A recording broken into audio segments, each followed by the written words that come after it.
Hello, friends. Thank you for joining me here today.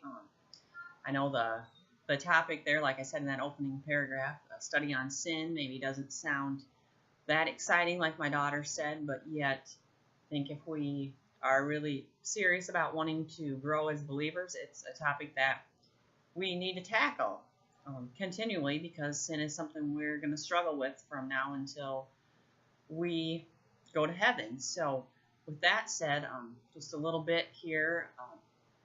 This study is something we did in our local Titus 2 group here a week ago, and it was just a powerful time. So I encourage you to work through the scriptures, and if it's something you can sit down and meet with a friend and talk through this, go ahead and print it off and use it that way. And if that face-to-face connection isn't something that's possible for you right now, if you want to just print or share any thoughts or comments or insights in the comment section of my blog, that would be encouraged as well.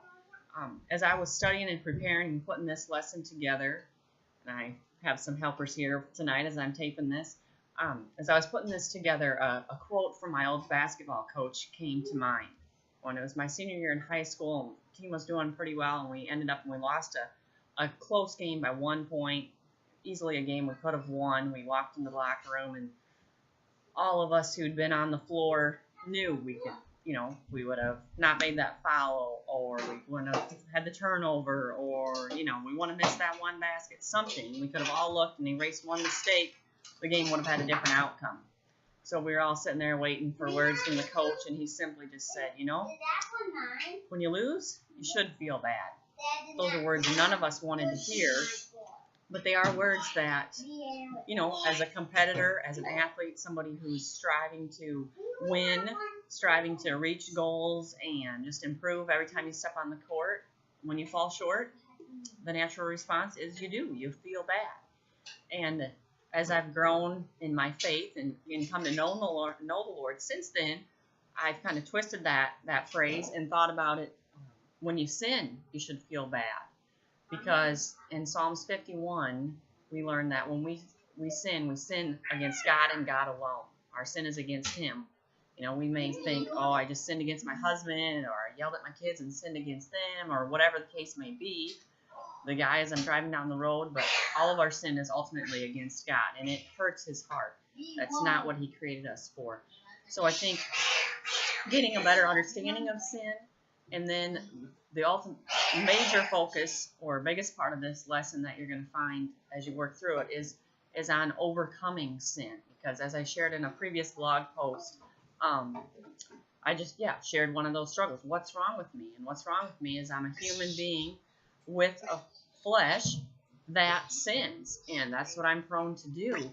And when we do that, sometimes we do the same sins over and over. Though we recognize them, I recognized there in that post I was sharing how I was struggling with sin in my thoughts. Even sin's not just something we do; it can be our thoughts, our words. It covers a wide spectrum. Getting a little distracted here. So anyway, that sin is, there's lots of dimensions to it, but we can recognize it, we can confess it, we can commit to I'm not going to do that again, and then 3 days later we're back in the same spot. So my prayer as I was preparing for this was just, okay, Lord, show me how I can overcome this. What can I do so I don't fall back into that pattern again? And it's going to be a lifelong battle, but it's something we can make progress on. And I guess that should be our constant goal. And so I just pray that as you work through this, that's something that you experience. And possibly there's some new insight or just some reminders that will help you. And so I encourage you to take your time and work through that, dig into God's Word. It is living and active, and that's the Holy Spirit can open our eyes to new insights all the time. And so just praying for you as you work through this. And again, if you feel led, leave some comments, insight.